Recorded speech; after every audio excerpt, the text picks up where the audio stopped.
Hello বন্ধুরা, কেমন আছো সবাই? আশা করছি সবাই ভালো আছো। আমিও ভালো আছি। দেখো, একটা নতুন রেসিপি নিয়ে চলে আসলাম তোমাদের সামনে। এটা হচ্ছে কাঁচা কলা বাটা আর মুগ ডাল বাটা। মুগ ডাল বাটা আর কাঁচা কলার বাটাকে আমরা একটা ডো তৈরি করব। এখন সব মশলা দেওয়া হয়ে গেছে, নুন মিষ্টি সব কিছুই দেওয়া হয়ে গেছে। এখন একটা ডো তৈরি করে একটা বরফি আকারের একটা শেপ দেওয়া হবে।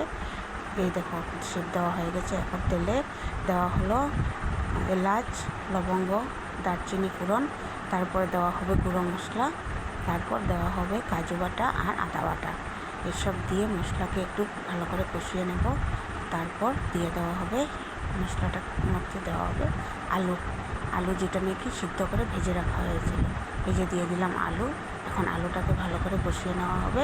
কষানোর পরে ওর মধ্যে দেওয়া হবে একটু জল পরিমাণ মতোই দেবে, যতটুকু তোমাদের প্রয়োজন। দেখো, জল দেওয়া হয়ে গেলো। এখন জলটা ফুটে গেলেই দেওয়া হবে বড়াগুলো। এই দেখো, বড়াগুলো দেওয়া হয়ে গেল। এখন বড়াগুলো দেওয়া হলে একটু ফুটে উঠবে, তাতে একটু ঘি, গরম মশলা দিয়ে নামিয়ে নেওয়া হবে। তোমরা এবার দেখো, আমার তরকারিটা রেডি হয়ে গেল। কেমন লাগলো একটু কমেন্ট করো।